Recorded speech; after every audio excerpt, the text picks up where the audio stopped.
كما أخرج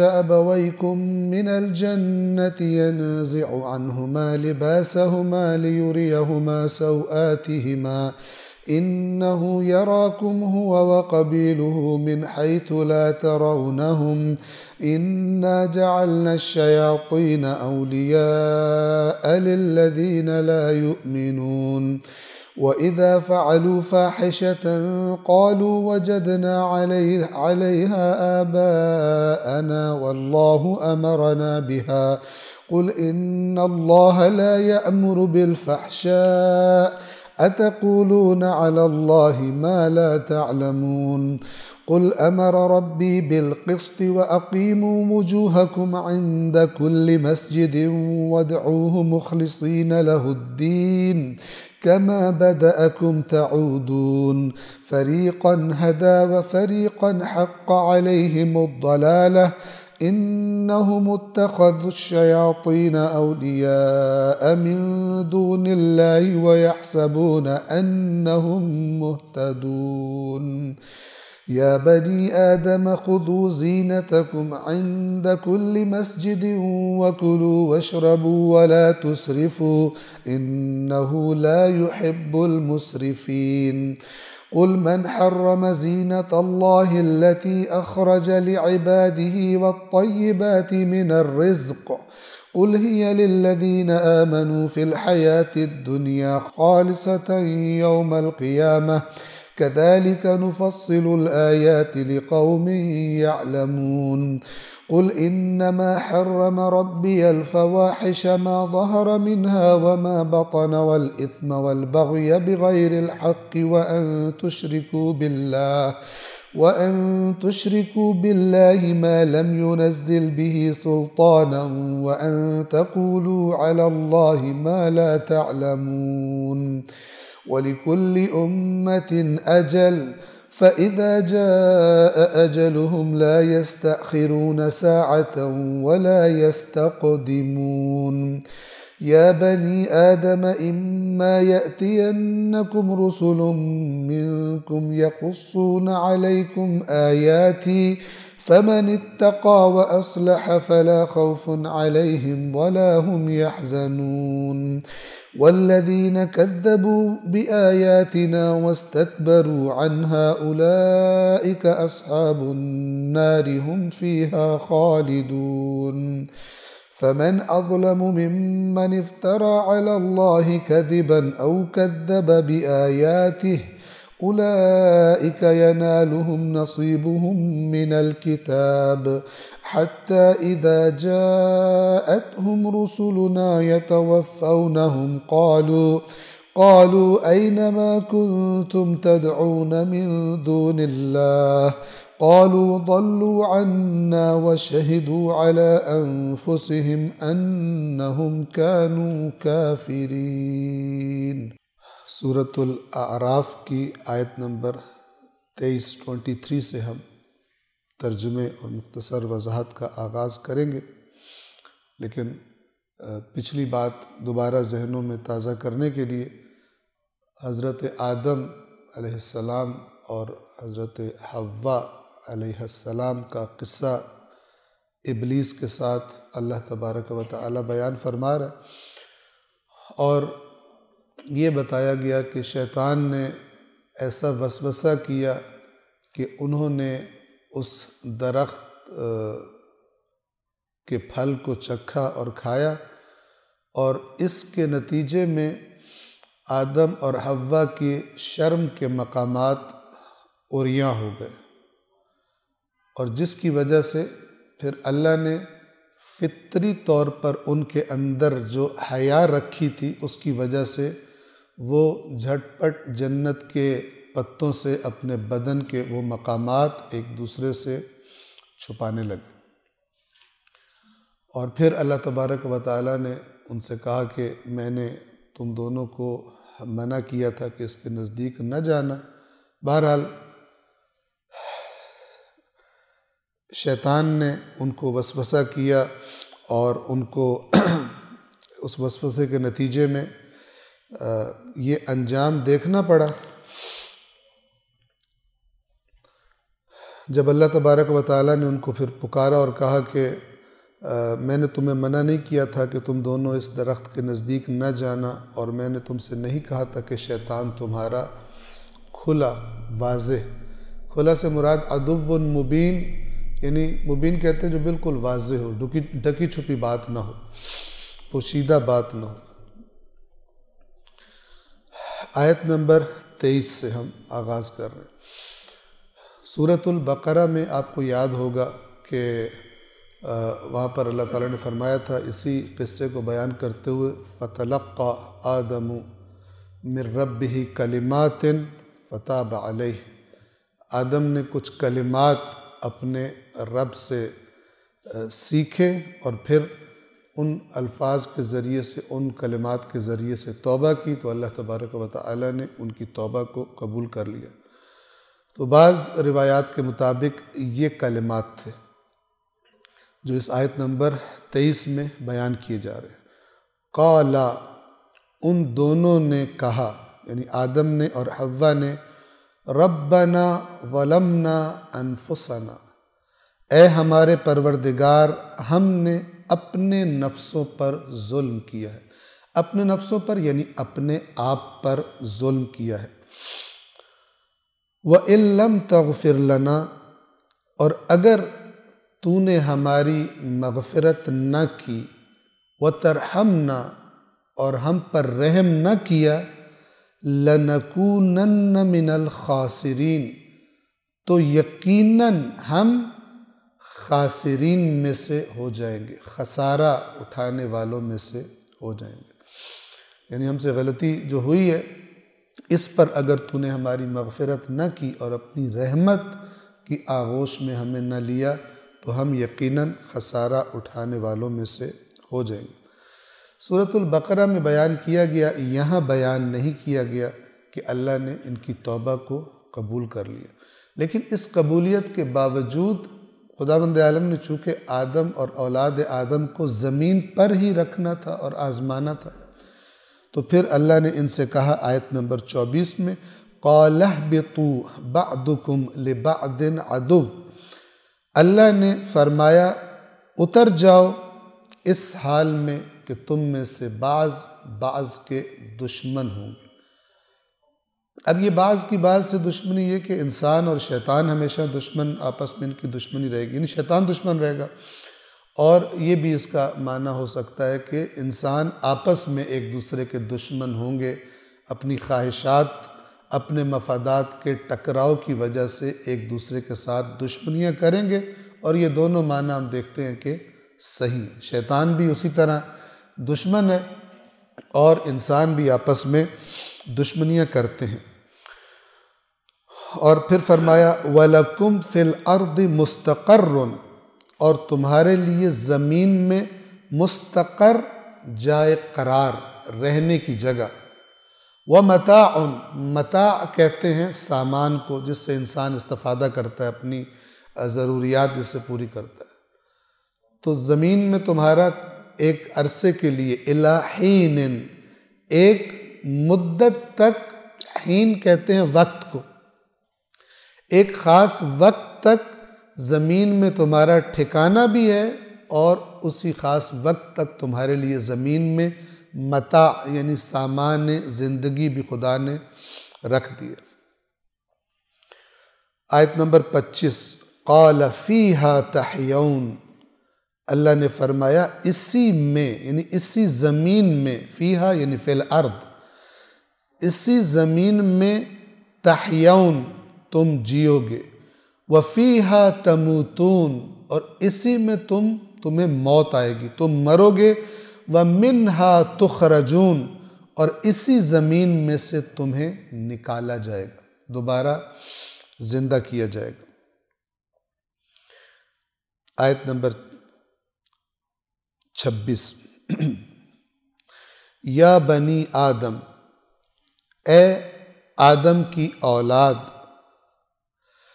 قد انزلنا علیکم لباسا یواری سوآتکم وریشا، بے شک ہم نے تمہارے لیے لباس نازل کیا ہے۔ آپ توجہ فرمائیں، یہ جو اللہ تبارک و تعالیٰ نازل کا لفظ استعمال کرتا ہے، جیسے یہاں پہ فرمایا لباس نازل کیا ہے، اب ہم نے جو لباس یہ ہمارے لیے آسمان سے اتر کے تو نہیں آیا کہ نازل ہوا ہو۔ اے آدم کی اولاد، ہم نے تمہارے لیے ایک ایسا لباس نازل کیا ہے کہ جس سے تم اپنی شرم کے مقامات کو چھپاتے ہو، اور وہ تمہارے لیے وریشہ باعث زینت بھی ہے، زینت کا باعث بھی ہے لباس، اور اس سے تم اپنی شرمگاہوں کو، اپنے ستر کو چھپاتے بھی ہو۔ تو یہ انزلنا سے مراد یہ نہیں ہے یہاں پر، جیسا کہ واضح ہے کہ ہم نے جو لباس پہنا وہ آسمان سے اترا ہے، مراد یہ ہے کہ اللہ تبارک و تعالیٰ کی طرف سے یہ تمہیں میسر ہوا ہے، خدا اس کا خالق ہے۔ اگر وہ خداوند عالم ان چیزوں کو جن سے تم لباس بناتے ہو پیدا نہ کرتا تو تمہارے پاس یہ نعمتیں نہ ہوتی۔ جس طرح قرآن نے ایک اور جگہ پہ فرمایا وَأَنزَلَ لَكُمْ ثَمَانِيَةَ أَزْوَاجٍ، 8 جوڑے، بھیڑ اور بکری اور اونٹ اور گائے، یہ ان کو 8 جوڑے کہا گیا، ہم نے تمہارے لیے نازل کیے، آسمان سے اتری، یعنی ہم نے تمہارے لیے خلق کیے، خداوند عالم کی طرف سے یہ تمہارے پاس آئے ہیں۔ اے فرزندان آدم، ہم نے تمہارے لیے، بے شک ہم نے تمہارے لیے لباس نازل کیا، یواری، جو چھپاتا ہے، سوآتکم، تمہارے شرم کے مقامات کو، وریشا، اور تمہارے لیے آرائش، یعنی باعث زینت بھی ہے۔ وَلِبَاسُ التَّقْوَى ذَلِكَ خَيْرٌ، توجہ فرمائیے، اب ایک حقیقی معنی سے ایک مجازی معنی کی طرف چلے گئے۔ تقوی کا لباس، تقوی کا کوئی لباس ہوتا ہے؟ لباس نہیں ہوتا، لباس تو یہ ہے جو کپڑا وغیرہ ہم پہنتے ہیں، لیکن جس طرح یہ انسان کی شرم کے مقامات کو چھپاتا ہے اور انسان کو عریاں نہیں ہونے دیتا، کہ اگر ہم کسی انسان کو عریاں دیکھیں تو اس کی کیا حیثیت رہ جاتی ہے ہماری نظروں میں، ٹھیک ہے، وہ اس لیے کوئی انسان نہیں چاہتا کہ لوگ مجھے دیکھیں۔ البتہ دنیا میں جیسا کہ ابھی آ جائے گا کہ فواحش کا اللہ حکم نہیں کرتا، فواحش، فحشاء کا شیطان حکم کرتا ہے، تو ایسے افراد دنیا میں پیدا ہو گئے، آپ کو معلوم ہے کہ جو بہت سارے افراد ایک جگہ پہ اکٹھے ہو جاتے ہیں اور لباس اتار دیتے ہیں، بلکہ ریکارڈ بھی بنا رہے ہیں کہ اتنے ننگے اکٹھے ہو کر انہوں نے اجتماعی طور پر فوٹوز کھنچوائی اپنی، کہ جناب یہ ورلڈ ریکارڈ قائم ہو گیا، اتنے ننگے اکٹھے ہو گئے، عورتیں یہ کام کرتی ہیں، مرد یہ کام کرتے ہیں۔ تو یہ تو دوسری طرف سے فطری طور پر انسان اپنے آپ کو اپنے بدن کو چھپانا چاہتا ہے اور شرم اور حیا محسوس کرتا ہے کہ کوئی اس کو دیکھ لے۔ حتیٰ کہ مغربی معاشروں میں بھی آپ توجہ فرمائیں کہ سوائے ان چند جو پھر باقاعدہ سے اس کام کے لیے اپنی شرم و حیا کو پریکٹس کر کے ختم کر دیتے ہیں، ورنہ ان ممالک میں بھی جو بالکل بے دین ہے، وہ فطرت چونکہ اندر موجود ہوتی ہے، اگر ایسا بے لباسی والا مسئلہ ہو تو شرم اور حیا کے جو آثار ہیں اور جذبات ہیں وہ پیدا ہوتے ہیں انسان میں، مرد ہو یا عورت ہو۔ مگر یہ کہ آپ کو معلوم ہے انسان بہت سارے غلط کام، ایک انسان کو قتل کرنا یہ بہت مشکل ہے انسان کے لیے، لیکن اس کو جب بار بار کرایا جائے تو اس کے لیے پھر نارمل ہو جاتا ہے۔ یہ بھی انسان کے اندر صلاحیت موجود ہے، لیکن فطری طور پر انسان اس معاملے میں حیا رکھتا ہے۔ جیسے کہ حضرت آدم اور حوا کے ساتھ پہلی دفعہ وہ حادثہ ہوا کہ ان کے شرم کے مقامات جب عریاں ہوئے تو فوراً وہ چھپانے لگے اپنے آپ کو۔ اب یہاں پہ خداوند عالم ایک بہترین تعبیر کے ساتھ یہ پیغام ہم کو دے رہا ہے کہ یہ جو لباس تم پہنتے اور اپنے ظاہری اس بدن کو، مادی بدن کو چھپاتے ہو، تمہاری شرمگاہوں کے چھپانے کا بھی سبب ہے اور تمہارے لیے باعث زینت بھی ہے، اللہ تبارک و تعالیٰ نے یہ نازل کیا ہے۔ لیکن ایک اور لباس بھی ہے جو اصل میں تمہارے عیبوں کو ڈھانپ لیتا ہے، چھپا لیتا ہے، یعنی ان کے پھر آثار جو ہیں، ان کے جو نتائج ہیں، ان کے جو عذاب ہیں، سزائیں، ان سے تمہیں چھپا لیتا ہے۔ اور وہ کیا ہے؟ لباس التقوی، وہ تقوی کا لباس ہے، یعنی تمہارے وجود، اپنے وجود کو تقوی کا لباس پہناؤ۔ تمہارے ہاتھ پر تقوی کا لباس ہو، تمہاری آنکھ پر تقوی کا لباس ہو، کان پر تقوی کا لباس ہو، زبان پر تقوی، پورا وجود تمہارا لباس تقوی میں، تمہارے وہ مقامات، یعنی وہ چیزیں جو تم نہیں چاہتے کہ لوگوں کی نظروں میں آئیں، پھر یہ تقوی ہے کہ جو ان کو چھپائے گا، ورنہ نہیں چھپیں گی۔ وہ آہستہ آہستہ جو تمہاری حرکتیں ہیں وہ خداوند عالم آہستہ آہستہ انہیں برملا کر دے گا اور تم ان کو چھپا نہیں سکو گے، دنیا میں بھی اور بالخصوص آخرت میں۔ بہت سارے لوگ آخرت میں رسوا ہوں گے کہ جن کو اللہ بعض دنیا کی حرکات کی وجہ سے وہاں پر بھی رسوا کرے گا۔ تو یہ معنی ہے۔ اب دیکھیں یہاں پر لباس، توجہ فرمائیے، میں نے آپ کو عرض کیا کہ جو قرآن مجید ہے وہ عربی زبان، ھذا لسان عربی مبین، یہ واضح روشن عربی زبان ہے۔ قرآن اسی زبان میں، اسی انداز میں نازل ہوا ہے کہ جو اس معاشرے کے لوگوں کا انداز تھا اور ان کی زبان تھی۔ وہ بھی الفاظ کو حقیقی معنوں میں بھی استعمال کرتے تھے اور مجازی معنوں میں بھی استعمال کرتے تھے۔ اب اس آیت میں پہلا جو لفظ لباس آیا ہے وہ حقیقی معنوں میں ہے کہ ہم نے لباس نازل کیا ہے جو یواری سوآتکم وریشا، تمہاری شرم کے مقامات کو چھپاتا ہے اور تمہارے لیے باعث زینت ہے۔ دوسرا جو لفظ ہے وَلِبَاسُ التَّقْوَى، یہاں پہ لباس سے مراد وہ والا کپڑے کا لباس نہیں ہے بلکہ مجازی معنی ہے، وہی چھپانے کا میسج اور زینت کا میسج اس میں بھی ہے۔ ایک دفعہ انسان اپنی زینت بناتا ہے اس ظاہری وجود کی، اچھا کپڑا پہن کے، مہنگا کپڑا پہن کے، بڑا زبردست کسی برانڈ کا کپڑا پہن کے لوگوں میں زینت بناتا ہے۔ خدا کے ہاں اس طرح زینت نہیں ہوتی حقیقت میں۔ لیکن ایک دفعہ انسان اپنی زینت کرتا ہے تقوی کے لباس سے، تو اللہ تعالیٰ فرما رہا ہے کہ ذالک خیر، وہ بہتر ہے، اس کی زینت زبردست ہے۔ وہ جو چھپاتا ہے انسان کی خرابیوں کو، ڈھانپ لیتا ہے، ختم کر دیتا ہے، وہ سب سے بہترین لباس ہے۔ یہ اس طرح کی ملتی جلتی جو روش ہے، تعبیر ہے، وہ ایک اور جگہ پر بھی آئی سورۃ البقرہ میں، آپ کو یاد ہوگا، وہاں فرمایا کہ جب حج کا الحج اشہر معلومات، حج معلوم مہینوں میں ہوتا ہے، تو وہاں پر فرمایا کہ وَتَزَوَّدُوا، کہ جو سفر حج پہ جانے لگا ہے اسے چاہیے کہ انہیں چاہیے کہ کیا کرے؟ تزودوا، زاد راہ کا بندوبست کرے۔ سفر پہ جب جا رہے ہوتے ہیں تو آپ کو پتہ ہے سامان کچھ ساتھ لیتے ہیں، سفر کی مناسبت سے، لمبا سفر ہے، چھوٹا سفر ہے، کسی ایسی جگہ جا رہے ہیں جہاں موسم کچھ اور ہے، ہمارے یہاں موسم کچھ اور ہے، وہاں کی ضروریات کچھ اور ہیں، یہاں کی ضروریات کچھ اور ہیں، تو اس مناسبت سے جیسا سفر ہوتا ہے وہاں ویسا سامان لیتے ہیں ساتھ۔ تو خداوند عالم نے فرمایا وَتَزَوَّدُوا، زاد راہ آمادہ کرو سفر حج کے لیے، ٹھیک ہے۔ وہاں پہ کیا فرمایا؟ فَإِنَّ خَيْرَ الزَّادِ التَّقْوَىٰ، لیکن یہ یاد رکھو کہ سفر حج کا جو بہترین زاد راہ ہے وہ کیا ہے؟ تقویٰ ہے۔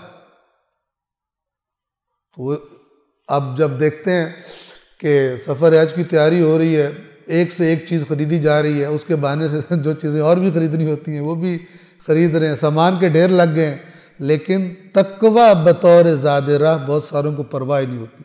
جیسے جاتے ہیں حج سے بغیر تھوڑا سا بھی متاثر ہوئے ویسے کے ویسے واپس آ جاتے ہیں، اور سمجھتے ہیں کہ ہم تو اب ایسے ہو گئے جیسے ماں شکم مادر سے آج جنم لیا، سارے گناہ معاف ہو گئے۔ ایسے نہیں ہوتا۔ یہ بار بار میں ریپیٹ کرتا ہوں قرآن کا فارمولہ کہ انما یتقبل اللہ من المتقین، اللہ صرف متقین سے قبول کرتا ہے۔ تو حج قبول ہوا یا نہیں، اس کے لیے یہ والا زاد راہ ساتھ لے لو۔ فَإِنَّ خَيْرَ الزَّادِ، پس بے شک بہترین زاد راہ اس سفر حج کا کیا ہے؟ التقویٰ۔ کیوں؟ اسی کی وجہ سے تو قبول ہوگا۔ اگر تم حج پہ گئے ہو، سیر و تفریح کر رہے ہو، کھا پی رہے ہو، موجیں کر رہے ہو، اور کچھ خاص قسم کی بے روح کر کے مناسک بھی انجام دے رہے ہو، اس لیے نہیں اللہ نے حج رکھا۔ اللہ کوئی ورزش نہیں کروانا چاہتا تھا، اللہ تبارک و تعالیٰ کوئی اتنا، آپ کو پتہ ہے حج پہ کتنا خرچ ہوتا ہے، اس کا کوئی نتیجہ خداوند عالم دیکھنا چاہتا تھا۔ اب مسلمان وہ ظاہری عمل تو کرتے ہیں، لیکن اس عمل سے خدا جو چاہتا ہے وہ نہیں کرتے۔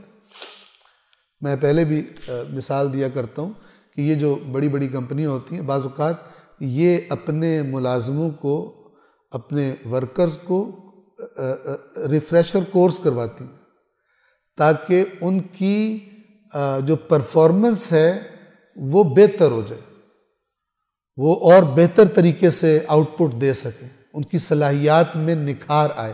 ایسے انتظام کرتے ہیں، ٹرینر بلاتے ہیں جناب، اور فلانا موٹیویشنل سپیکر آ رہا ہے۔ یہ کس لیے ہوتا ہے؟ سن کے ثواب لینے کے لیے ہوتا ہے؟ نہیں، وہ جو وہ پروگرام بنا رہا ہوتا ہے، اس کمپنی کا وہ جو برین ہوتا ہے، وہ جو سوچ رہا ہوتا ہے، وہ یہ پروگرام کیوں رکھتا ہے؟ تاکہ ان ورکرز کی پرفارمنس بہتر ہو جائے، ان کی صلاحیتوں میں نکھار آ جائے، اور یہ اس کمپنی کو پھر اوپر کی طرف لے کے جائیں، بہترین طریقے سے اپنے فرائض کو انجام دیں۔ اس لیے تھوڑی ہوتا ہے کہ وہ پیسے لگاتا ہے کہ بیٹھ کے سنو اور انجوائے کرو، بڑا زبردست سپیکر تھا، بڑا زبردست یہ کیا، اور جب واپس اپنی نوکری پہ آئے ویسے کا ویسا بھدا ہو جیسے پہلے تھا۔ اس ایکسپیکٹیشنز بڑھ جاتی ہیں اس سے کورس جو کر کے آیا ہوتا ہے۔ آپ کو پتہ ہے جن کو افسروں کو مطلب فوج وغیرہ میں یہ ترقی دینی ہوتی ہے، اس ترقی کے ساتھ کچھ کورسز لازم ہوتے ہیں کہ یہ کورسز پاس کرے گا تو اس کی اس عہدے سے اوپر عہدے پہ ترقی ہوگی۔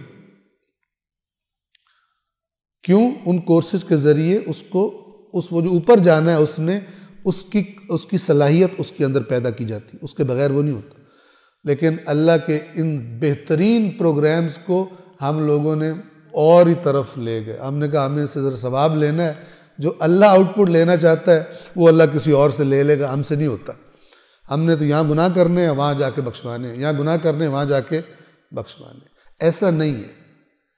دین کا اگر ایک لفظ میں بات کی جائے، دین انسان کی اصلاح کے لیے، اس کا ہر پروگرام انسان کے اندر تقوی کی کیفیت، اللہ سے رابطے کی کیفیت بہتر بنانے کے لیے، رسپانسبلٹی کا اور اکاؤنٹیبلٹی کا جو احساس ہے اس کو بڑھانے کے لیے، نکھارنے کے لیے، میں کسی کے آگے جواب دہ ہوں، کوئی میرے اعمال کو دیکھ رہا ہے۔ میں نے پہلے بھی بیان کیا تھا، یہ جس کو قرآن بار بار کہتا ہے نا آمنوا وعملوا الصالحات، یہ عمل صالح کا اصل معنی کیا ہے؟ ہم کر دیتے ہیں اور اچھے اعمال کیے۔ اس کا جو ایگزیکٹ میننگ ہے عمل صالح کا، یعنی وہ عمل کہ جس کو آپ کئی طریقوں سے انجام دے سکتے تھے، ڈھیلا ڈھالا، کچھ تھوڑا سا محنت کر کے، کچھ توجہ کے ساتھ، اور بہتر اور بہتر۔ جب انسان کسی عمل کو جو کچھ اس کے بس میں اپنی طرف سے فل محنت کر کے کرتا ہے، اپنی طرف سے کوئی کمی نہیں چھوڑتا اس کو بجا لانے میں، اصل میں اس کو عمل صالح کہا جاتا ہے۔ عام طور پر ہر نیک عمل کو عمل صالح کہتے ہیں، یعنی اللہ تعالیٰ یہ فرماتا ہے کہ عمل بھی کرو ایسے عمل کے جو دیکھنے والے ہیں، پتہ چلے کہ تم کتنی محنت اور شوق سے عمل کرتے ہو۔ ایام جناب سیدہ فاطمۃ الزہرا سلام اللہ علیہا سے منسوب ہیں۔ تو بی بی فرماتی ہے مجھے ایک روایت کے مطابق کہ مجھے تمہاری دنیا میں سے 3 چیزیں پسند ہیں۔ ایک تلاوت قرآن، محبت ہے مجھے، محبت سے جو کام کیا جاتا ہے اس کی بات ہی اور ہوتی ہے، اور بطور جرمانہ اور بوجھ جو کام کیا جاتا ہے اس میں بہت فرق ہوتا ہے۔ مجھے تلاوت قرآن سے محبت ہے، مجھے اللہ کے راستے میں خرچ کرنے سے، انفاق فی سبیل اللہ سے مجھے محبت ہے۔ محبت میں کام اور طریقے سے ہوتا ہے، اور جرمانہ سمجھ کر اور بس مجبوری ہے دینا پڑتا ہے، ورنہ کس کا دل کرتا ہے دینے کا؟ نہیں کرتا، نہیں دیتے۔ تو بالآخر عشق اور محبت سے جب کام کیا جاتا ہے تو پھر وہ اس کی جو اس کے اثرات ہیں، اس کے فوائد ہیں، انسان کو حقیقت میں تب نصیب ہوتے ہیں۔ وَلِبَاسُ التَّقْوَى ذَلِكَ خَيْرٌ، اور تقوی کا لباس تو بہترین لباس ہے۔ ذَلِكَ مِنْ آیات اللہ، یہ اللہ کی آیات میں سے، یعنی یہ جو خداوند عالم تمہیں بتانا چاہتا ہے، سمجھانا چاہتا ہے، یہ اللہ کی نشانیوں میں سے ہیں۔ کس لیے؟ لعلہم یذکرون، شاید یہ لوگ نصیحت حاصل کر لیں، شاید ان کے اندر تقوی پیدا ہو جائے، شاید یہ لباس بھی یہ اپنے وجود پر ڈال لیں۔ آیت نمبر 27، یا بنی آدم۔ اب آدم و حوا کا قصے کا جو بیان ہے اس کا ایک بڑا مقصد اولاد آدم کو خبردار کرنا ہے کہ شیطان نے تمہارے باپ اور تمہاری ماں کے ساتھ کس طرح سے اپنی وہ جو قسم تھی اس کے مطابق ان دونوں کو اس نے وسوسہ کیا۔ یا بنی آدم، اے اولاد آدم، لا یفتننکم الشیطان، ہرگز شیطان تمہیں فتنے میں نہ ڈالے، تمہیں خراب نہ کرے۔ یفتننکم، لا یفتننکم، تمہیں فتنے میں نہ ڈال دے شیطان۔ کیسے؟ کما اخرج ابویکم من الجنہ، جیسے تمہارے والدین کو، تمہارے باپ اور تمہاری ماں کو جنت سے نکلوا دیا تھا۔ اور کیسے نکلوایا تھا؟ ینزع عنہما لباسہما، ان کا لباس، ان دونوں کے لباس کو ان سے اتروا دیا تھا۔ لیریہما سوآتہما، تاکہ ایک دوسرے کے شرم کے مقامات مثلا ان کو دکھا دے اور یہاں کر دے ان کو۔ اب اس آیت میں پھر ایک پیغام ہے کہ بے حیائی اللہ کی طرف سے نہیں ہے، فطرت میں ہے انسان کے حیا، مگر یہ کہ بے حیائی کروا کے پروپیگنڈا کر کے عام کر کے انسانوں کو تبدیل کر دیا جائے، ورنہ اگر انسانوں کو تلقین نہ کی جائے اور اس میں غرق نہ کیا جائے تو فطری طور پر ہر مرد اور ہر عورت ایسے موقعوں پر حیا کے ساتھ ریئیکٹ کرتا ہے۔ اس کی ایک عزت نفس ہوتی ہے، اس کی فطرت میں ہوتی ہے۔ اِنَّهُ يَرَاكُمْ هُوَ وَقَبِيلُهُ مِنْ حَيْثُ لَا تَرَوْنَهُمْ، یہاں پہ ایک شیطان اور اس کے قبیلے کے بارے میں۔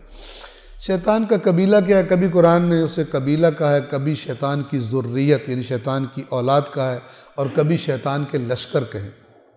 بات ایک ہی ہے، شیطان اور اس کا پورا سیٹ اپ۔ بے شک وہ اور اس کا قبیلہ یراکم، تمہیں دیکھتے ہیں، یعنی تمہیں اپنی نظروں میں رکھے ہوئے ہیں، من حیث لا ترونہم، جہاں سے تم انہیں نہیں دیکھتے۔ اس سے مراد شیاطین الجن بھی ہیں، یعنی وہ مخلوق کے جو نظر نہیں آتی، اور اس سے مراد وہ شیاطین بھی ہیں کہ جو پلان کرتے ہیں کہ معاشرے کو، مثلا معاشرے کے اندر بے حیائی ہونی چاہیے. وہ آزادی کے نام پر، آزادی ایک اچھا لفظ ہے، بے حیائی ایک برا لفظ ہے، ٹھیک ہے. جو بھی اس کے آلٹرنیٹ لفظ ہوگا جس زبان میں بھی اچھا بیسیکلی سمجھا جائے گا، تو وہ لفظ بدل دیتے ہیں، کام وہی کرواتے ہیں. ہم نے پہلے مثال دی تھی. پہلے مثلا اگر خدا نخواستہ کوئی عورت جو ہے وہ کم لباس کے ساتھ آ رہی ہے تو اس کو کہہ رہی ہے بڑی بے حیا ہے، ٹھیک ہے. تو آہستہ آہستہ یہ جو ایکٹر اور ایکٹریسز وغیرہ ہوتے ہیں، انہوں نے، اس طبقے نے اور ایک لفظ ایجاد کیا، بے حیائی، کیونکہ بے حیائی سے لوگوں کو ذرا پتہ چل جاتا ہے کہ کیا ہو رہا ہے. لفظ بدل دیا. کیا کہا؟ بولڈ، بہت ہی بہادر ہے، یعنی اس کو پرواہ ہی کوئی نہیں، بغیر کپڑوں کے لوگوں کے سامنے آ جاتی، اتنی بولڈ ہے. لفظ بدل دیا، لیکن کام وہی کروانا ہے، لفظ بدلنے کے ذریعے دھوکہ دے رہے.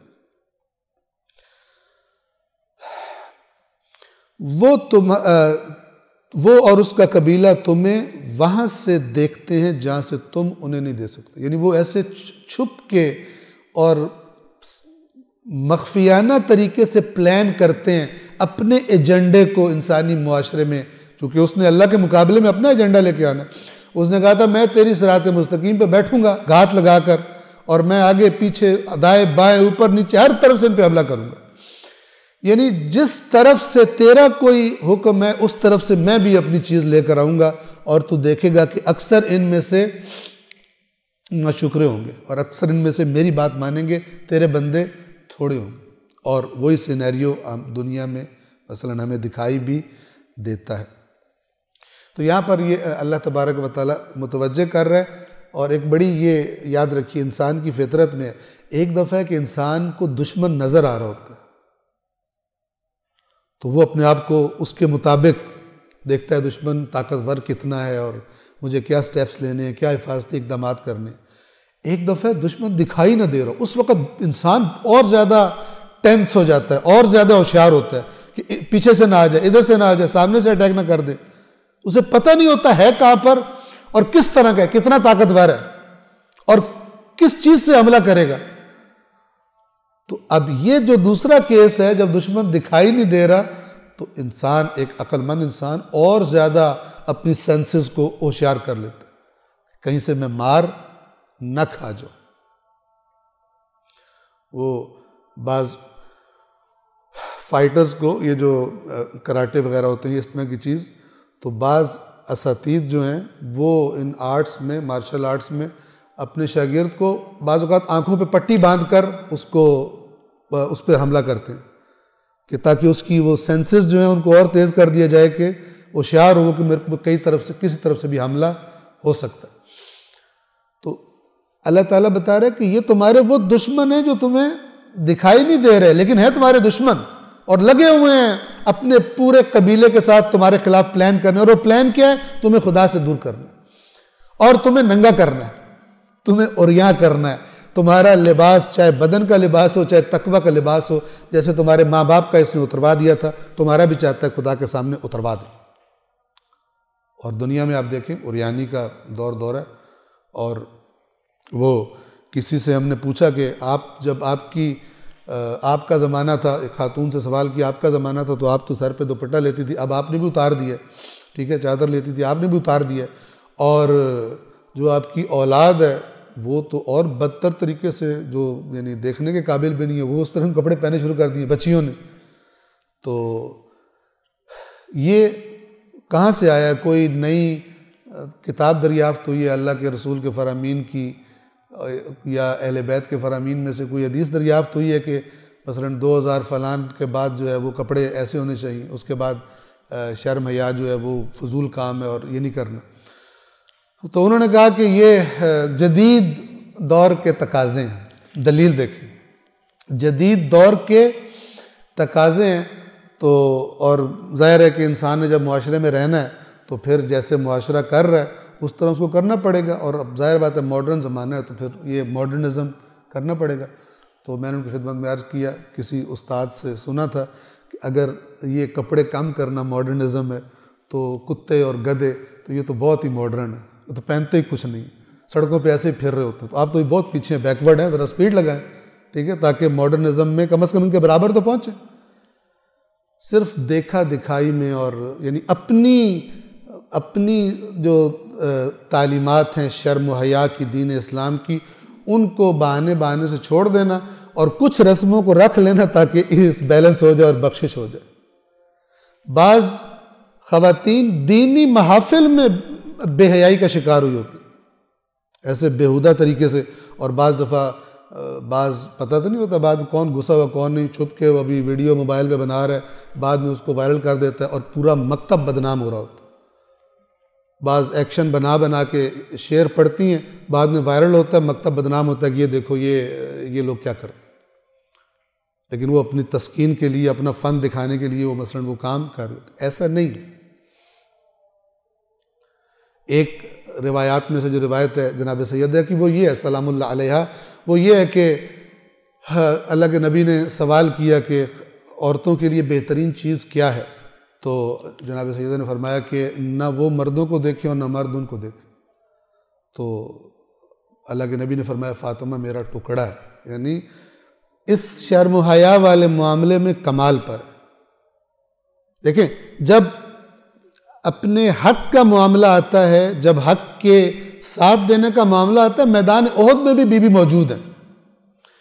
یعنی دین کی بات کو سمجھیں آپ، اپنی ایک جو شرم و حیا کا پیکر ہے، لیکن اگر کوئی ذمہ داری ہے تو اس کے لیے عین میدان جنگ میں بھی پہنچی ہوئی۔ ایسا نہیں ہے کہ عورت کو بالکل وہ کر دیا گیا، لیکن وہ کب ہے کہ جب وقت کا تقاضا ہو، ذمہ داری کا تقاضا ہو، گھر سے باہر آتی ہیں، بات کرتی ہیں، ڈٹ کر بات کرتی ہیں، خطبات دیتی ہیں، لیکن اگر یہ معاملات نہ ہوں اور اپنے عام حالات میں چاہتی ہیں کہ نہ مرد انہیں دیکھیں اور نہ وہ مردوں کو دیکھیں۔ عورت کا ایک مقام ہے اللہ کے پاس، اور عورت کو خداوند عالم پاک دامن اور باحیا موجود کے طور پر ایک باعزت موجود، چونکہ اس نے ماں بننا ہے، اور جیسی وہ خود ہوگی اس کا مزاج ہوگا، ظاہر ہے کہ وہ جو اللہ اس کو اولاد کی شکل میں عطا کرے گا وہ بھی اسی طرح کے پھر پرورش پائیں گے۔ صلوات پڑھیے محمد و آل محمد۔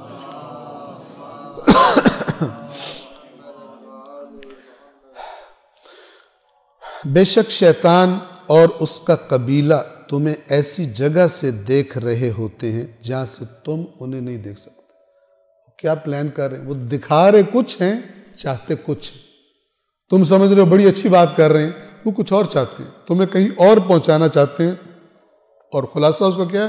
خدا سے تمہیں دور کرنا چاہتے ہیں۔ یہ پورے آدم و حوا کے قصے کا، ابلیس کے ساتھ اس قصے کا خلاصہ یہ ہے۔ وہ تمہیں خدا سے کی نافرمانی کروانا چاہتے ہیں، وہ تمہیں عریاں کرنا چاہتے ہیں، بے حیائی کی طرف لے جانا چاہتے ہیں، اور تمہیں جنت سے نکلوانا چاہتے ہیں۔ یہ خلاصہ ہے آدم اور حوا کے قصے کا، جو قرآن میں چند مرتبہ تکرار کیا گیا۔ ایک صلوات پڑھیے محمد و آل محمد۔ اور آیت نمبر 27 کا آخری حصہ پھر قابل توجہ آیت کا خلاصہ اللہ تعالیٰ کر رہا ہے کہ یہ جو شیاطین ہیں یہ کن پہ مسلط ہوتے ہیں؟ اِنَّا جَعَلْنَا الشَّيَاطِينَ أَوْلِيَاءَ، ہم نے شیاطین کو ولی قرار دے دیا ہے۔ کن کا ولی؟ کن کا سرپرست؟ لِلَّذِينَ لَا يُؤْمِنُونَ، جو اللہ کی باتوں پر ایمان نہیں لاتے، جو ایمان نہیں لاتے، خدا کی باتوں کے قریب نہیں جاتے، جن کو خدا پر اعتماد نہیں ہے، پھر دوسرا سرپرست ان کا شیطان ہی ہے، یا اللہ ان کا ولی ہے۔ اگر اللہ کو ولی نہیں بنایا، کل آیت گزری تھی یہ جو بالکل شروع میں تھی کہ اتبعوا ما انزل الیکم من ربکم، جو تمہارے رب کی طرف تم پر نازل کیا گیا ہے اس کی اتباع کرو، ولا تتبعوا من دونہ اولیاء، اور اللہ کو چھوڑ کر اور اولیاء کے پیچھے نہ چلو۔ اور اولیاء کے ان کا سردار شیطان۔ بے شک ہم نے شیاطین کو ان لوگوں کا، انہوں نے ترجمہ کیا آقا بنا دیا۔ آقا وہ سرپرست جو پھر چلاتا ہے دوسرے کو، جو ایمان نہیں لاتے۔ آیت نمبر 28، وَإِذَا فَعَلُوا فَاحِشَةً، اور جب یہ لوگ کسی بے حیائی کا ارتکاب کرتے ہیں، کوئی بے حیائی والا کام کرتے ہیں، اب یقین کے بارے میں کہا جا رہا ہے، مکہ کے لوگوں کے بارے میں، انہوں نے کئی کام ایسے کیے ہوئے تھے، کئی رسمیں ایسی بنا لی تھی جس میں بے حیائی تھی، اور ان میں سے ایک رسم تھی ننگے ہو کے طواف کرنے کی، خانہ کعبہ کے جو پاکیزہ ترین جگہ ہے وہاں پہ یہ لباس اتار کر، اب اس کے ریزن مختلف بتائے گئے ہیں۔ ایک تو یہ تھا کہ انہوں نے کچھ لوگوں نے پیسے کمانے کے لیے اپنے پاس سے گھڑ کے ایک حکم بنا لیا تھا کہ جو کعبے کا طواف ہے وہ خاص کپڑوں میں ہوتا ہے، ہر کوئی جو کپڑے پہن کے آ جائے اس میں طواف نہیں ہو سکتا، ایک خاص یونیفارم میں ہوتا ہے۔ وہ پھر یہ ان کچھ لوگوں کے پاس تھا جو وہاں کے چودھری ہوں گے، بڑے ہوں گے، ٹھیک ہے، جیسے کمپنیاں کرتی ہیں کہ اپنے ہمارے ذریعے ہی ہو تو تبھی کام ٹھیک ہے، تو پھر وہ اس کو کرائے پر دیتے تھے، جن لوگ ان سے کرائے پر وہ یا بہت مہنگا خریدنا پڑتا تھا، اور جن کے پاس اتنے پیسے نہیں ہوتے تو وہ پھر کرائے پر لے کر اور طواف کرتے تھے، اور جن کے پاس پھر ظاہر ہے اتنا پیسہ نہیں ہوتا تھا دینے کے لیے، ان سے کہتے تھے کہ ننگے طواف کرو۔ اور واقعات میں تاریخ میں ملتا ہے کہ مثلا جوان عورتیں عریاں خانہ کعبہ کا طواف کر رہی ہیں اور پھر یہ سائیڈوں پہ کھڑے ہو کے اپنے مزے لیتے تھے اور نظارے کرتے تھے، الٹی سیدھی حرکتیں کرتے تھے، یہ خانہ کعبہ کو بنا دیا۔ اور آپ کا کیا خیال ہے؟ انہوں نے یہ کہا ہوگا کہ یہ ہم اللہ کے خلاف کر رہے ہیں؟ نہ، اس کو دین سے ہی منسوب کر دیتے تھے، خود گھڑ کے، کیونکہ بہانہ چاہیے ہوتا ہے، کوئی نہ کوئی دلیل ادھر ادھر کی لا کے اس کو فٹ کر کے اس کو اللہ پہ ڈال دیتے ہیں، جیسے ابھی اگلی انہی آیات میں آ رہا ہے۔ کیونکہ اوپر آدم اور حوا کے قصے میں وہی حیا کا تذکرہ ہے کہ شیطان بے حیائی کرواتا ہے، تو یہاں پر بھی ابھی وہ جو پھر بے حیائی والی باتیں ہیں، فواحش، انہی کا تذکرہ ہو رہا ہے کہ وَإِذَا فَعَلُوا فَاحِشَةً، اور جب یہ لوگ کسی بے حیائی کو انجام دیتے ہیں، قالوا، تو دلیل کیا دیتے ہیں اس کی؟ جب کہا جاؤ یہ بے حیائی کر رہے ہو، یہ کیوں کر رہے ہو؟ قالوا وجدنا علیہا آباءنا، بہت غور سے سنیے گا، دلیل دیکھیے، دین کے احکامات اپنے پاس سے، یعنی ایک چیز جو خود دل کر رہا ہے وہ ایک بدعت کے طور پر ایجاد کی اور پھر اس کو جسٹیفائی کرنے کے لیے ملاتے ملاتے اللہ پہ ڈال دیا، اللہ کے نمائندوں پہ ڈال دیا جنہوں نے دین بتایا۔ تو جب کوئی بے حیائی کرتے ہیں، انجام دیتے ہیں، تو کہتے ہیں وجدنا علیہا آباءنا، ہم نے اس پر اپنے آباء و اجداد کو پایا ہے، یعنی ہم نے دیکھا وہ بھی یہ کرتے تھے، وہ بے دین تھے۔ یہ پھر اس کا مطلب یہ ہے کہ تو اب آ گیا نیا ہمیں دین بتانے والا، ہمارے آباء و اجداد نسلوں سے یہ کام ہو رہا ہے، ان کو نہیں پتا تھا، حضرت ابراہیم کے وہ قریب کے زمانے میں تھے، تو قریب کے زمانے میں، وہ بے وقوف تھے، وہ جاہل تھے، اور یہ آباء و اجداد کا نام لے کر کہاں کنیکٹ کیا؟ واللہ امرنا بہا، اور اللہ نے ہمیں حکم دیا یہ کرنے کا، ننگے ہو کے طواف کرو مثلا، یعنی آباء و اجداد کے وایا سے ہوتے ہوئے کہاں کنیکٹ کیا؟ یعنی آباء و اجداد خود تو اتھارٹی نہیں ہے، آپ توجہ فرمائیں، اللہ پہ ڈال۔ اب یہ اللہ کے نام پر جھوٹے احکامات بنانا، خدا سے جھوٹ کی نسبت دینا، یہ آگے آ رہا ہے کہ یہ بدترین، اس سے بڑھ کر ظالم کون؟ جو اللہ پر افترا کرے، دین میں نئی نئی چیزیں ایجاد کرنا۔ اور یہ یاد رکھیے کہ یہ آیات پڑھتے وقت انسان، اگر ہم مسلمانوں نے اپنی اصلاح کرنی ہے، مختلف مسالک مذاہب سے تعلق رکھنے والے سب سے پہلے انسان اپنے آپ کو دیکھو۔ وہ ایک صاحب ایک درس کے بعد میرے پاس آئے اور کہتے ہیں کہ جو باتیں آپ کرتے ہیں، آپ کا خیال ہے کہ جو سامنے بیٹھے ہوتے ہیں وہ اپنے بارے میں بھی سمجھ رہے ہوتے ہیں، وہ اپنے بارے میں، تو ہم یہ نہیں ہیں، یہ دوسروں کے بارے میں ہو رہی ہیں۔ اور ایک بڑی حد تک وہ صحیح کہہ رہے تھے لوگ، کیونکہ ہر بندہ اپنے آپ کو سمجھتا ہے میں تو کیونکہ بالکل ٹھیک ہوں تو یہ ساری دوسروں کی بدتریفیاں ہو رہی ہیں۔ نہ، اگر اصلاح کرنی ہے تو پہلے تھوڑا سا اپنے بارے میں شک کریں، ہو سکتا ہے میں بھی مبتلا ہوں اسی مزاج میں، تب اصلاح ہوتا، اور سب کریں۔ ہر ایک انسان اپنی زندگی کو، اپنے افکار کو پیش کرے اس پر کہ میں جو کرتا ہوں، فلان کام میں کرتا ہوں، اس کی دلیل کیا، کہاں سے آیا؟ یہی دلیل ہے کہ انا وجدنا علیہا آباءنا واللہ امرنا بہا. ہم نے اپنے باپ دادوں کو دیکھا، وہ بڑے بزرگوار تھے، ان کو خوابوں میں یہ آتا تھا وہ آتا تھا، اور اللہ نے ان کو کہا ہوا تھا. اللہ کے بغیر تو وہ کچھ نہیں کرتے تھے. مشرکین مکہ رسول اللہ کو یہ جواب دیتے. اور جب یہ لوگ کوئی بے حیائی کرتے ہیں تو کہتے ہیں ہم نے باپ دادا کو ایسا کرتے ہوئے پایا. یہ بے حیائی مذہب کے نام پہ کپڑے اتار دینا، محرم نامحرم کے فرق کو ختم کر دینا. عورتیں کھڑی ہوئی ہیں، مرد کپڑے اتار دیں وہاں پر جا کر، ٹھیک ہے، اور کہیں کہ ہم مذہبی رسومات انجام دے رہے ہیں. دین کی دھجیاں اڑائیں اور نام کس کا کر دیں؟ اللہ کا کر دیں. یہ ہم بہت بڑی عبادت کر رہے ہیں. اور پھر دیکھنے والے اس کا مذاق اڑائیں اور کہیں یہ دیکھو یہ مذہب ہے، یہ دیکھو یہ ان کی یہ حرکتیں.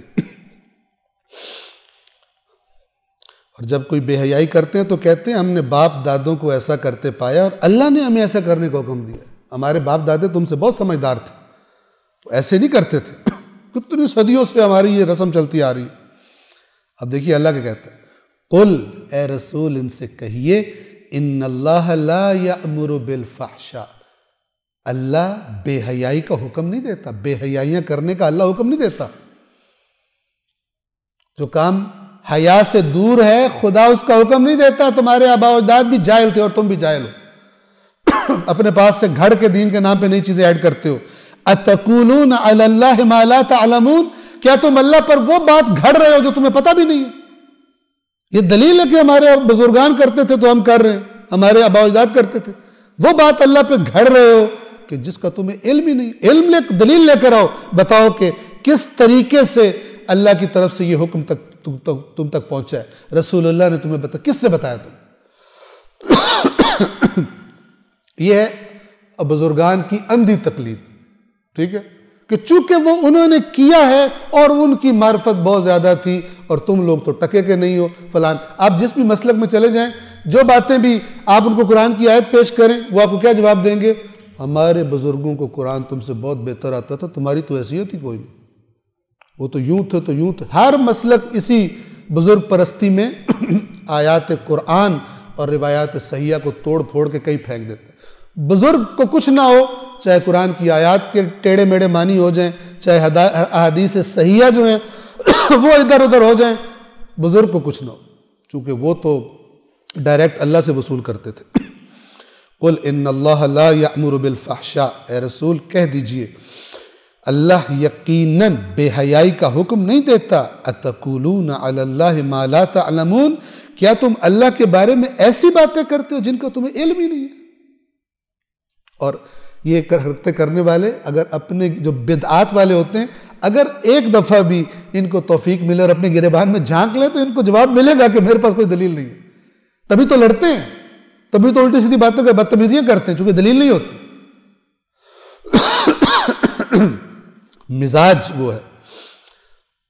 اگلی آیت میں 29 میں فرمایا اب اللہ کس چیز کا حکم کرتا ہے؟ قل امر ربی بالقسط، میرا رب بے حیائیوں کا حکم نہیں کرتا، میرا رب تو انصاف کا حکم دیتا ہے.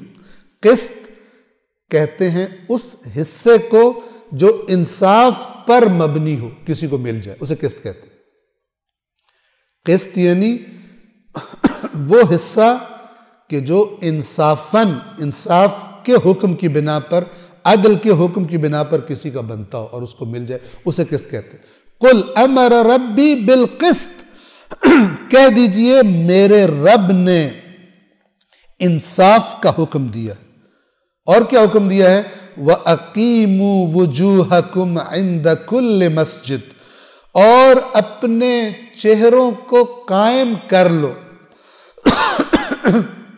آپ نے یہ اس کا میں آپ کو معنی سمجھوں، اقیم ہوتا ہے قائم کرنا، وجوہکم تمہارے چہرے، کیا کہنا؟ عند کل مسجد، ہر وقت عبادت یا مقام عبادت.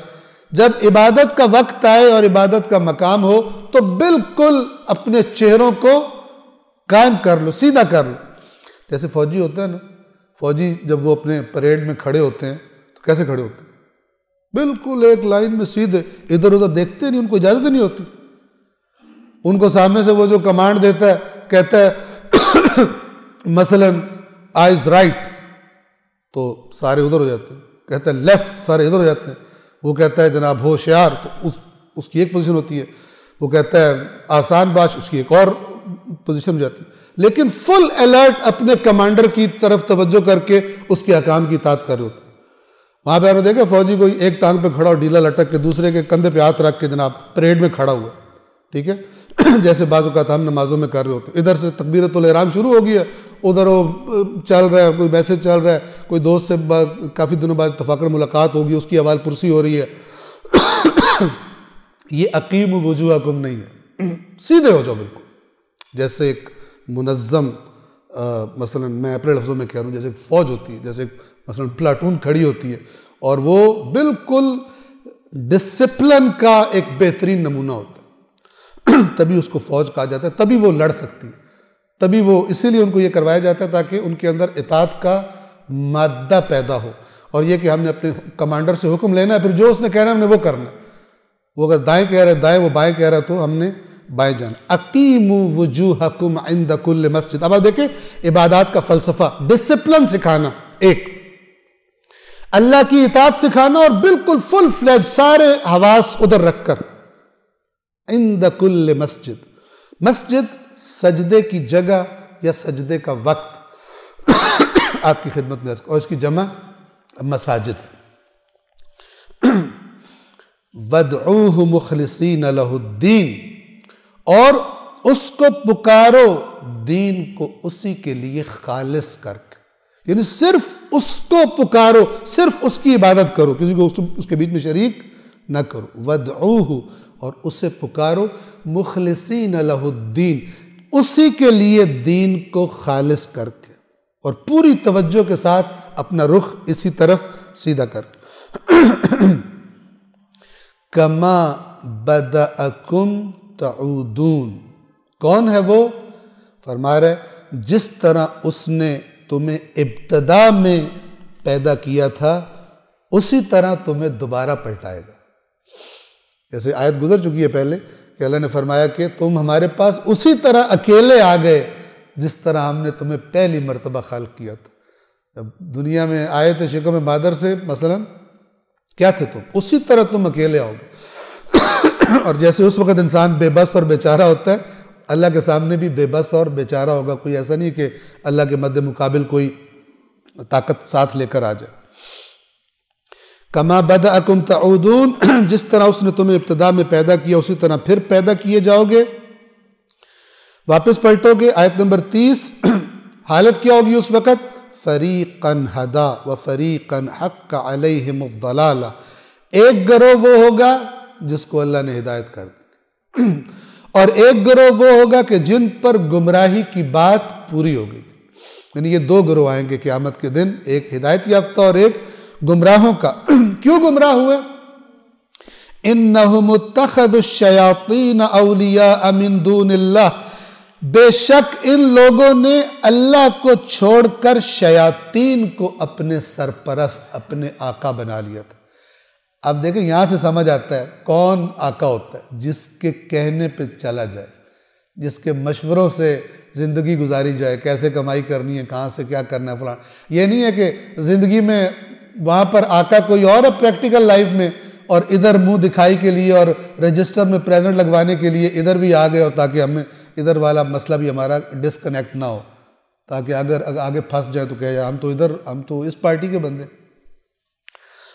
انہوں نے شیاطین کو اپنے سرپرست بنایا تھا اللہ کو چھوڑ کر.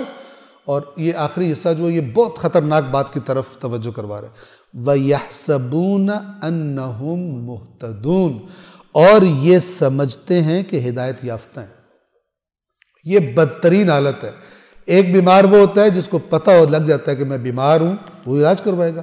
ایک وہ بیمار ہے کہ جو کہتا ہے کہ میں صحت مند ہوں، بیمار نہیں ہوں، اور جو اسے کہے بیمار ہے اس سے لڑ پڑتا ہے. کسی اپنے آپ کو صحت مند، اس کو کون ٹھیک کرے گا، اس کو کون علاج کرے گا؟ یہ تو آگے سے اس کو لڑ پڑتا ہے جو اسے کہتا ہے کہ تھوڑا بیمار ہے، کہتا ہے بالکل فٹ ہوں، تو بیمار ہے، اپنی شکل دیکھ. یہ خطرناک ترین حالت ہے، اور اس میں بہت سارے لوگ مبتلا ہوتے ہیں. یعنی جہاں سے لینا چاہیے تھا حقیقی دین، حقیقی ہدایت، وہاں سے نہیں لی ہوئی، بس جدھر سنا کے آ گئی. اور سمجھتے ہیں ہم سے بڑا ہدایت یافتہ ہے ہی کوئی نہیں. ایسے کو جب کہو کہ یار یہ تم کیا کر رہے ہو، ادھر یہ لکھا ہوا ہے، گلے پڑ جائے گا. مزاج کو دیکھیے، مزاج کیا خدا بند عالم بتاتا ہے. وَيَحْسَبُونَ أَنَّهُمْ مُهْتَدُونَ، اور بزعم خود اپنے گمان میں یہ سمجھتے ہیں کہ ہدایت یافتہ ہے. باتیں شیطانوں کی مانتے ہیں، سارے الٹے سیدھے کام کرتے ہیں اور اپنے آپ کو سب سے زیادہ ہدایت یافتہ سمجھتے ہیں. آیت نمبر 31، یا بنی آدم خذوا زینتکم عند کل مسجد، اے بنی آدم، اے آدم کی اولاد، ہر عبادت کے وقت یا عبادت کے مقام پر اپنی زینت کو اخذ کر لیا کرو. یعنی جیسے کسی مثلا اچھی شخصیت سے تم نے ملنا ہو، کسی معتبر باوقار محفل میں تمہیں جانا ہو تو کیا جاتے ہو؟ ایسے الٹی سے چلے جاتے ہو، اٹھ کے منہ دھوئے بغیر، بال بنائے بغیر؟ نہیں. اللہ کی بارگاہ میں بھی جب آؤ تو اپنی زینت کے ساتھ آؤ، مناسب صاف ستھرے لباس میں. ایسا نہ ہو کہ جو تمہاری حالت بتا رہی ہو کہ تم ایسے ہی، کوئی تمہیں پرواہ نہیں ہے، اٹھ کے ایسی جگہ میں آؤ جس جگہ کہ تم کوئی اہمیت کے قائل نہیں ہو. خذوا زینتکم، اپنی زینت اخذ کر لو، یعنی اپنی زینت کر لو عند کل مسجد. ٹھیک ہے، مقام عبادت، مقام سجدہ یا وقت سجدہ. وَكُلُوا وَاشْرَبُوا، اور کھاؤ اور پیو. وَلَا تُسْرِفُوا، اور حد سے نہ بڑھو. اسراف کسی چیز میں ضرورت سے زیادہ، لازم مقدار سے زیادہ آگے بڑھ جانا. کھاؤ اور پیو جتنی مثلا تمہارے بدن کی ضرورت ہے، لیکن اس طرح کھاؤ اور پیو کہ اس کے بعد اٹھا بھی نہ جائے. وہ کوئی کسی شادی سے باہر نکل رہا تھا دعوت سے، تو دیوار کو پکڑ پکڑ کے چل رہا تھا، اس چلا نہیں جا رہا تھا. تو دیکھنے والے نے کہا کہ یار تم نے کس طرح کھایا کہ تم سے چلا بھی نہیں جا رہا. تو وہ مشکل سے کہتا ہے کہ دیوار کا سہارا لے کے میں نے تو کیا کھایا تو انہوں نے جو وہیں پڑے ہوئے ہیں اندر جن سے دیوار کے سہارے سے بھی نہیں اٹھا جا رہا. ٹھیک ہے، وَلَا تُسْرِفُوا، اس طرح نہ اندھے ہو جاؤ کہ بس آخری دفعہ یہ لاسٹ ٹائم اور ورلڈ ریکارڈ قائم کرنا اتنا کھانا. وَلَا تُسْرِفُوا، اس میں ایک زیادہ کھانا اور زیادہ پینا ضرورت سے زیادہ، اور ایک اس میں یہ بھی ہے کہ ضائع نہ کرو اس کو. بعض لوگ اتنا کھانا بناتے ہیں تھوڑے سے اس کے لیے کہ باقی سارا جو ہے وہ ضائع ہو رہا ہے. کتنی جگہ ایسی ہیں کہ جہاں پہ کھانوں کو پھینکا جاتا ہے. ہم یہ حج پر تھے تو وہاں پر جو کھانا لگتا تھا وہ بفیٹ ٹائپ کا تھا. تو اس سے پوچھا کہ یہ اتنا بچ جاتا ہے کہاں جاتا ہے؟ انہوں نے کہا اس کا قانون ہے کہ اس کو ضائع کرنا ہوتا ہے، کسی کو دے نہیں سکتے. یعنی چاہ رہے تھے ہمارے قافلے والے کہ یہ کچھ جو مثلا ایسی جگہ منتقل ہو جائے جو ایسے قافلے ہیں جن کے پاس نہیں ہوتا صحیح. انہوں نے کہا نہیں، ہم باہر نہیں جا سکتے، قانون ہے کہ اس کو ضائع کرنا.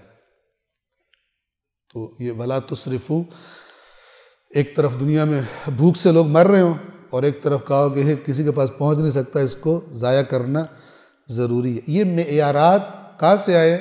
یہ اس طرف کے ہوٹلنگ کے اور اس کے معیارات ہیں. سٹینڈرڈ ایسے بنا دیے ہیں کہ کسی بھوکے کا بھلا نہ ہو، لیکن تم نے اپنا یہ سٹینڈرڈ لازمی قائم رکھنا. اِنَّهُ لَا يُحِبُّ الْمُسْرِفِينَ، بے شک وہ یعنی اللہ اسراف کرنے والوں کو یقیناً پسند نہیں کرتا، اس کو پسند نہیں.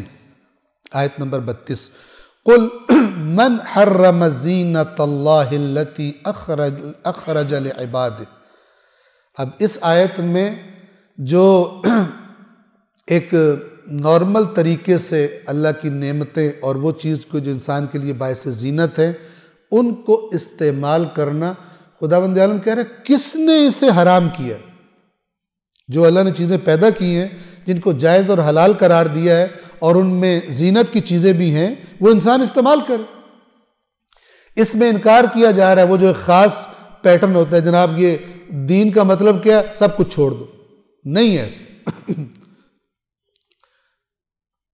قل من حرم زینت اللہ التی اخرج لعبادہ، کہہ دیجئے اللہ کی اس زینت کو جو اس نے اپنے بندوں کے لیے نکالی ہے، والطیبات من الرزق، اور پاکیزہ رزق کس نے اسے حرام کیا؟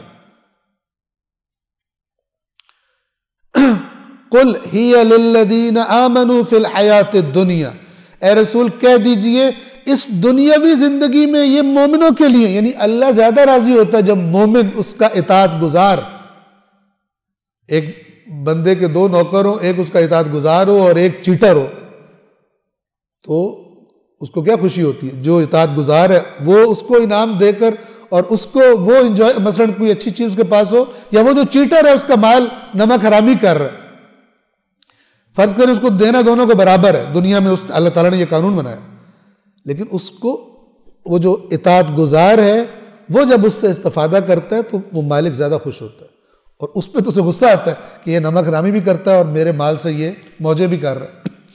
قل ہی للذین آمنوا فی الحیات الدنیا، یہ چیزیں دنیاوی زندگی میں ایمان والوں کے لیے ہیں، خالصتاً یوم القیامہ، اور قیامت کے دن خالصتاً ایمان والوں کے لیے ہوں گی، پھر دوسروں کو یہ چیزیں نہیں ملیں گی۔ کذالک نفصل الآیات لقوم یعلمون، اس طرح ہم آیات کو تفصیل کے ساتھ بیان کرتے ہیں تاکہ اس قوم کے لیے کہ جو علم رکھتے ہیں، علم رکھتے ہیں یعنی جو حقیقت کے پیچھے ہیں، حقیقت جانتے ہیں، ان کو پتہ ہے کہ یہی بات برحق، یہ اس کائنات کا خالق کون ہے، اس نے مہلت دی ہے، اب اگر نافرمان اس کی نعمتوں سے فائدہ اٹھا رہے، وہ اس کی مشیت کے مطابق اپنی خاص مدت تک اس کی آزمائش ہے، اور اگر کوئی مومن اٹھا رہا فائدہ تو مومن کو دیکھ کر اللہ خوش ہوتا ہے۔ لہٰذا ایک شخص کے بارے میں امام کو پتہ چلا کہ اس کی امام معصوم کو پتہ چلا کہ اس کی یعنی پہلے سے مالی حالت بہتر ہو گئی ہے، تو لیکن امام نے دیکھا کہ اسی طرح کا وہ پھٹا پرانا یا لباس پہنتا ہے، تو امام نے اس سے فرمایا کہ تم نے کیوں بہتر لباس نہیں پہنا؟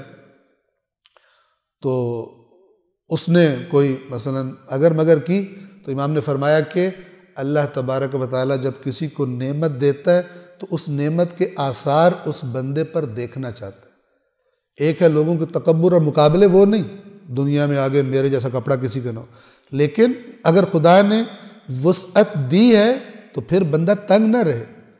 مثلا اگر تنگ گھر میں رہ رہا ہے، خدا نے وسعت دی ہے تو تھوڑا کشادہ گھر اپنے لیے لے لے، مثلا سواری بہتر اپنے لیے لے لے، لیکن مقابلے بازی نہ کرے دنیا داروں کی طرح کہ پھر اس کو اپنے دوسرے جو فرائض ہیں، غرباء کا خیال رکھنا وغیرہ اور یہ کرنا، یہ بھول جائے اس کو، اور صرف دنیا کی ریس میں آگے نکلنے کی وہ الہاکم التکاثر والا مسئلہ ہو جائے کہ کثرت کے مقابلوں نے آپس میں ایک دوسرے کے ساتھ مقابلہ کر رہے ہو کہ میرے پاس یہ زیادہ، اس نے تمہیں اصلی ہدف سے غافل کر دیے، وہ نہ ہو جائے۔ کہہ دیجئے اللہ کی اس زینت کو جو اس نے اپنے بندوں کے لیے نکالی ہے، یعنی زمین سے نکالی ہے، اور پاک رزق کو کس نے حرام کیا؟ کہہ دیجئے یہ چیزیں دنیاوی زندگی میں ایمان والوں کے لیے ہیں اور قیامت کے دن خالصتاً انہی کے لیے ہوں گی۔ ہم اسی طرح اہل علم کے لیے آیات کو کھول کر بیان کرتے ہیں۔ 33 قل انما حرم ربی الفواحش، اللہ نے زینتیں حرام نہیں کی، اللہ نے بے حیائیاں حرام کی۔ کہہ دیجئے میرے رب نے بے حیائیوں کو، فواحش کو حرام کیا ہے، ما ظہر منہا وما بطن، چاہے کھلم کھلا ہو اور چاہے چھپ کے ہو، بے حیائی ہوتی ہے، دونوں طرح کی بے حیائیوں کو اللہ نے حرام کیا ہے۔ والاثم، بعض چیزیں یعنی جس کو بے حیائی کہا جاتا ہے وہ نہیں ہوتی، لیکن بالآخر گناہ ہوتے ہیں، اگرچہ اگر دقت سے دیکھا جائے تو ایک اعتبار سے چونکہ جو گناہ کرتا ہے وہ اللہ کے سامنے اس کو حیا نہیں آ رہی ہوتی، لیکن یہاں مراد فواحش وہ جو مثلا انسان اس کو واقعاً ایک بے حیائی کا احساس کرتا ہے اس کو۔ والاثم، اور گناہ، والبغی، بغی کہتے ہیں کسی چیز کی خواہش میں حد سے بڑھ جانا، اسے حاصل کرنے کے لیے حد سے بڑھ جانا، بغاوت اسی سے ہے، باغی اسی کو کہتے ہیں۔ والبغی بغیر الحق، حق نہیں بنتا تھا، حق اس کا نہیں بنتا، لیکن یہ اس کی خواہش میں چیز کو حاصل کرنے کے لیے کہ میں نے تو یہ لینی ہے۔ اور کیا حرام کیا ہے؟ وَأَن تُشْرِكُوا بِاللَّهِ، اور یہ کہ تم اللہ کے ساتھ شریک بناؤ، مَا لَمْ يُنَزِّلْ بِهِ سُلْطَانًا، ان چیزوں کو اس کے بارے میں اللہ نے کوئی دلیل نازل نہیں کی۔ اس کا مطلب یہ نہیں ہوتا کہ بعض کے بارے میں اللہ نے دلیل نازل کی ہے کہ ان کو شریک بنا لو، نہ، وَحْدَهُ لَا شَرِيكَ لَهُ، کوئی شریک نہیں ہے اس کا۔ لیکن یہاں اللہ کہہ رہے کہ کہاں سے تم نے گھڑے؟ اگر اللہ نے بنانا ہی ہوتا تو وہ خود دلیل نازل کرتا کہ یہ میرے شریک ہیں، یہ میرے کاموں کے اندر میری ہیلپ کرتے ہیں، ان کے بغیر میرا گزارا نہیں ہوتا، یہ میرے مثلا فلان ہیں۔ اللہ نے ما لم ينزل به سلطان، جس کے بارے میں اللہ نے کوئی دلیل تمہارے لیے نازل نہیں کی۔ اور کیا اللہ نے حرام کیا؟ وَأَن تَقُولُوا عَلَى اللَّهِ مَا لَا تَعْلَمُونَ، اور یہ کہ تم اللہ پر وہ بات کرو اللہ کے بارے میں جس کا تمہیں علم نہیں۔ یہ ایک اہم ترین ہے کہ جب انسان دین سے نسبت دیتا ہے، توجہ کیجئے، مثلا مکتب اہل بیت میں جب کوئی کہتا ہے امام نے یہ فرمایا، تو اس کے پاس ایک معقول دلیل ہونی چاہیے کہ جس کی بیس پر کہہ رہا ہے امام نے فرمایا، ایویں ہی سن کے کہہ دیا۔ رسول اللہ نے یہ فرمایا، کیوں؟ اس لیے کہ جب وہ کہہ رہا ہوتا ہے امام نے فرمایا، یعنی یہ اللہ کا حکم ہے۔ مکتب اہل بیت یہ کہتا ہے، کیونکہ امام ائمہ کا ہمارے فرمان ہے کہ ہم اپنے پاس سے ہرگز کوئی بات تمہیں نہیں بتاتے، ہم تمہیں جو کچھ بتاتے ہیں وہ اللہ کے نبی کا فرمان ہوتا ہے، یہ صراحت ہے ان کی۔ کیوں؟ اس لیے کہ دین رسول اللہ کی زندگی میں اللہ نے کامل کرنے کا اعلان کر دیا ہے، ایڈیشنز کی ضرورت نہیں ہے۔ یہ جو ایڈیشنز کرتے پھرتے ہیں اللہ کو جواب دیں گے، یہ اللہ سے زیادہ سمجھدار، اللہ کے رسول زیادہ سمجھدار، ان کو لگتا ہے اسلام میں یہ کمی رہ گئی تھی جو ہمارے دادے نے آگے پوری کی ہے، نئی رسم شروع کر دی۔ اللہ کو نہیں پتہ چلا، رسول کو نہیں پتہ چلا، ائمہ اہل بیت کو نہیں پتہ چلا، اب ہمارے دادا کو، ہمارے بزرگوں کو پتہ چل گیا، انہوں نے نہیں کی ہے، اس کو گڑ گھڑ کے اینڈ میں اللہ پہ ڈال دیں گے۔ وہی مزاج جو اللہ مشرکین کا بتا رہا ہے، کفار مکہ کا بتا رہا ہے، کہ غلط کام کرتے ہیں، بے حیائی کرتے ہیں، تو کہتے ہیں کہ ہمارے بزرگوں کو ہم نے ایسے ہی دیکھا ہے اور اللہ نے ہمیں حکم دیا، یعنی بزرگ وایا بزرگان کہاں ڈالتے ہیں بات کو؟ جا کر اللہ کے کھاتے میں ڈال دیتے ہیں۔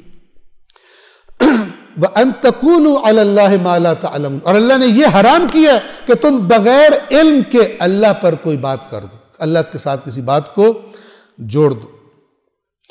34 وَلِكُلِّ أُمَّةٍ أَجَلٌ، اور ہر امت کا ایک معین وقت جب تک اس کو مہلت ہے، اور اللہ تبارک و تعالیٰ پھر اس امت کو پکڑے گا، اس گروہ کو پکڑے گا۔ وَلِكُلِّ أُمَّةٍ أَجَلٌ، اور ہر قوم کے لیے ایک وقت مقرر ہے۔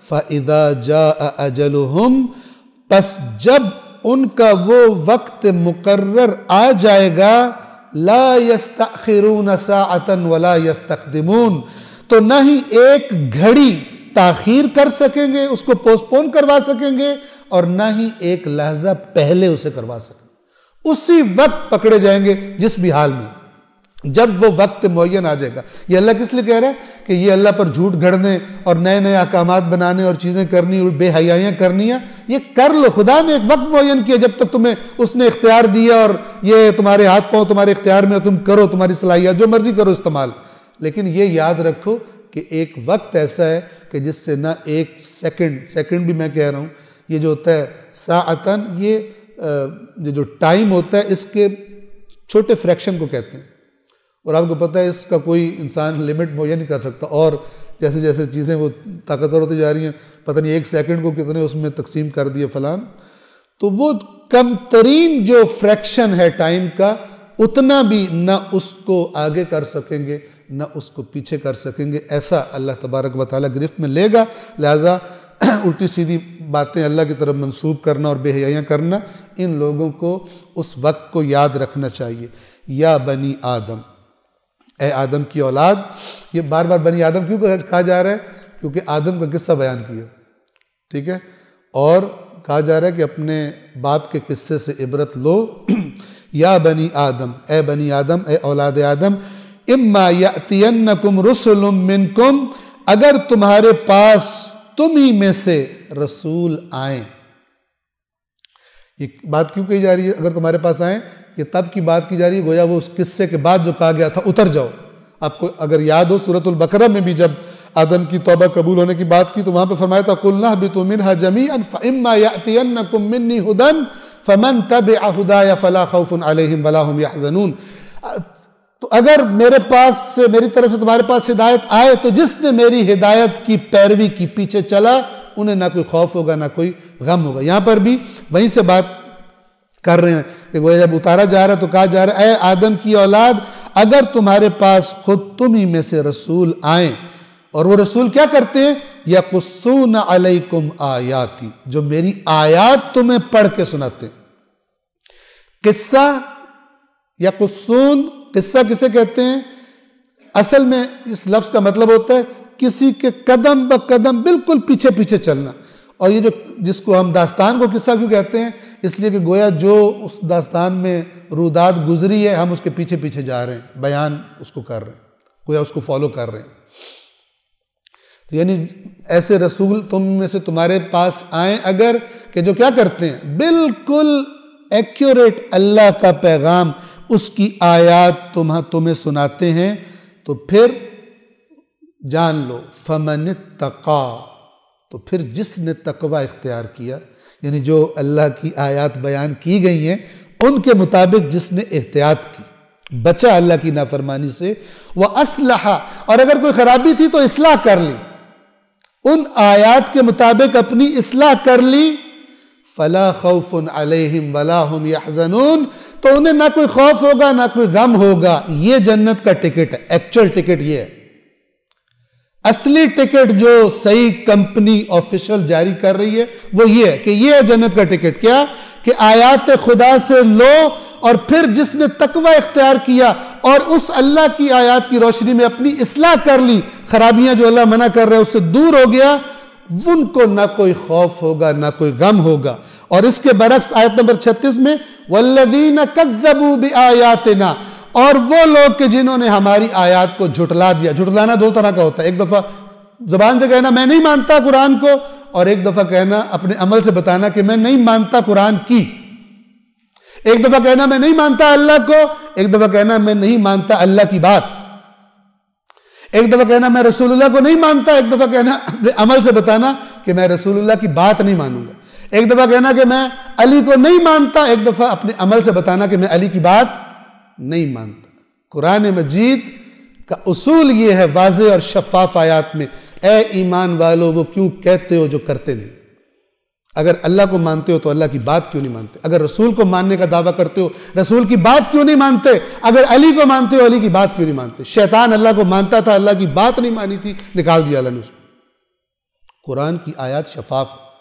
اس کے بعد ڈھکوسلے گھڑنا ائمہ کے نام پر ادھر ادھر سے لا کے فیک ٹکٹس جاری کرنا نتیجہ کیا قوم ہے دیکھیں غیر ذمہ دار قوم جن کا اللہ کے دین کو سر بلند کرنے کا ان کی زندگیوں میں کوئی ہدف کوئی آبجیکٹو نہیں ہے.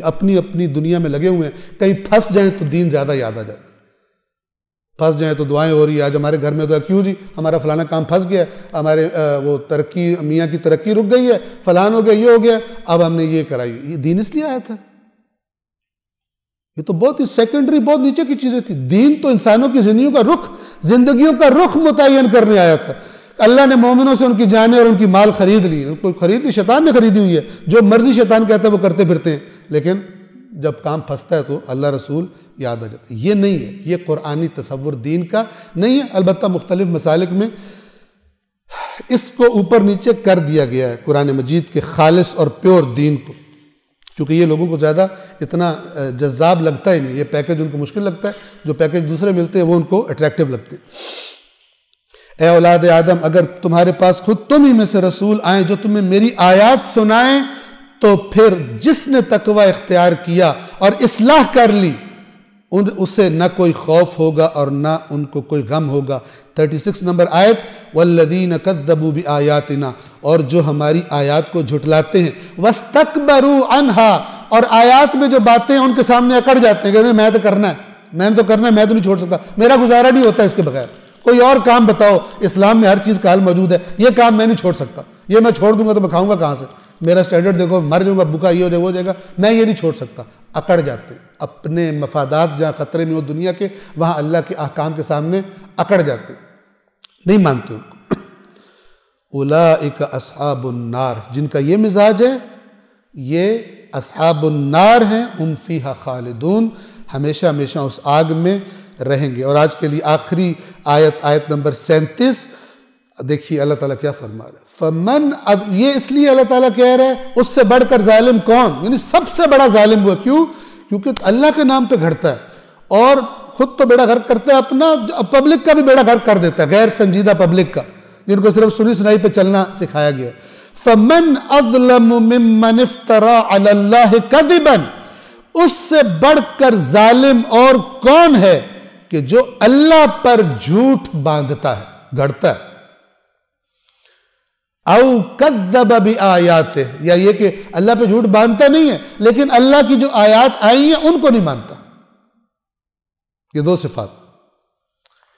اولئک ینالہم نصیبہم من الکتاب، ان لوگوں کو وہ حصہ ملے گا جو ان کے حق میں اللہ نے لکھا ہوا، اس نے جو مہلت دی ہے اس کے دوران جو لکھا ہے وہ ملے گا۔ دنیا میں موج مستی ہو سکتا ہے کریں جتنی ان کے لیے لکھی گئی ہے، ملے گی ان کو،